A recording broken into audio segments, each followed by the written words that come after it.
Las elecciones de 1983 se realizaron en medio del inicio de una severa crisis económica en Venezuela, producto, sobre todo, de la depreciación del bolívar comenzada 10 meses antes en el Viernes Negro.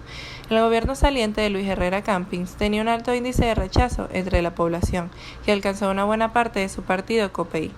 Los adecos eligieron a Jaime Lucinchi, quien a pesar de su falta de carisma y disputas partidistas internas, contaba con el voto castigo contra Luis Herrera Campins. Obtuvo mayoría absoluta en las preferencias y también contó con el apoyo de URD. Lucinchi toma el poder el 2 de febrero de 1984. Anuncia su intención de cumplir con la promesa de su campaña electoral de ser un presidente honesto y ejercer una política de austeridad. Para esto, implementaría una política de reordenación del sistema financiero, reducción del gasto público y eliminación del déficit fiscal.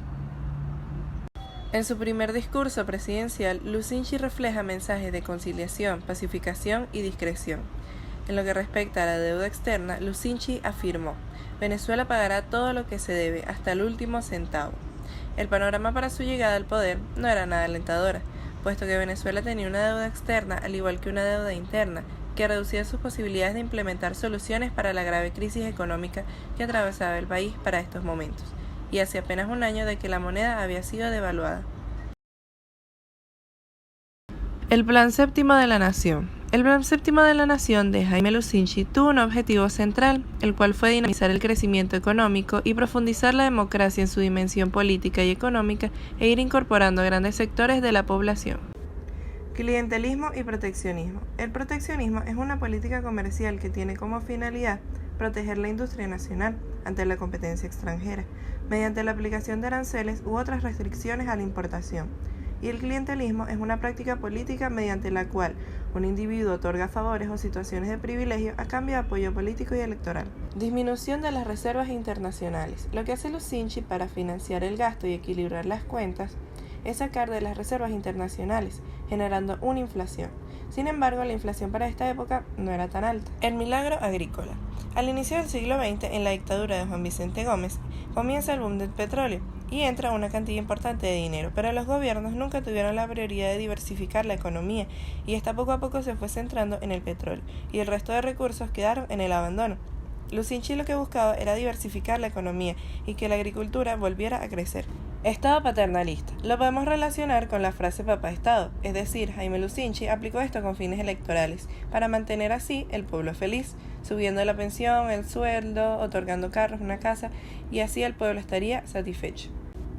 Sistema de cambio diferencial. Antes del gobierno de Lucinchi vino el de Luis Herrera Campins. En ese gobierno ocurrió lo que conocemos como Viernes Negro, que fue una devaluación tremenda a la moneda, y eso obligó al gobierno a aplicar un control cambiario, que el gobierno iba a fijar por ley el precio de las divisas. Aumento del riesgo al país. Esto se refiere a que Lucinchi quería evitar que fuese aumentando el riesgo que tenía Venezuela frente a las operaciones financieras internacionales. Aumento del déficit fiscal, con fines electorales. Lo que hizo Lucinchi fue aumentar el sueldo de los funcionarios públicos, construyó varios hospitales por todo el país, es decir, aumenta los gastos del Estado, ingresa menos, por lo tanto hay un déficit, y esto para tener más oportunidad de votos en las próximas elecciones. Ahora, los problemas que debían ser solucionados con este plan son: déficit presente en el sector público, estancamiento de la economía, déficit de vivienda, el desarrollo de la seguridad fronteriza, concentración de la población en las ciudades industrializadas, desajustes económicos iniciales debido a la sobrevaluación de la moneda, desempleo debido a la recesión económica, la educación, la seguridad pública interna y el transporte, la ineficiencia en la administración pública, las presiones inflacionarias, deficiencia en el sistema de salud y la marginalidad social y la desigualdad de los ingresos de la población.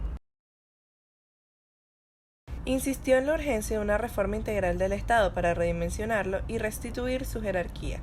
Reiteró la necesidad del pacto social ofrecido durante su campaña electoral para sanar las heridas y alcanzar una distribución más equitativa de la riqueza. Un grupo de profesionales de diferentes regiones del país elabora el proyecto económico social que Lucinchi presentaría como programa de gobierno. Dicho programa habla sobre la necesidad de integrar a representantes de los trabajadores a los mecanismos de dirección y control económico de los recursos públicos y garantizar el desarrollo del capitalismo del Estado. En cuanto a la política exterior, prometió la solidaridad como una obligación hacia América Latina. Establecieron 4 tipos diferenciales de cambio. Al dólar, 4,30 bolívares fijado por camping, se mantuvo vigente hasta diciembre de 1985. Se otorgó solo para el pago de cuotas de capital de las deudas externas para los estudiantes en el exterior y ciertos alimentos y medicinas esenciales determinados para una resolución previa del Ministerio de Hacienda.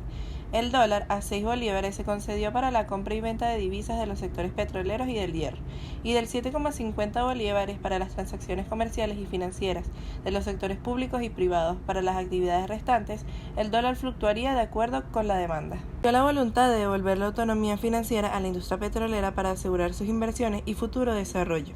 El precio de la gasolina se fijó en 1,20 bolívares la alta y 0,80 bolívares la baja. Hubo una drástica baja de las tasas de interés y el pago en breve de las deudas internas del Estado, sobre todo aquellas contraídas con los agricultores y pequeños y medianos empresarios.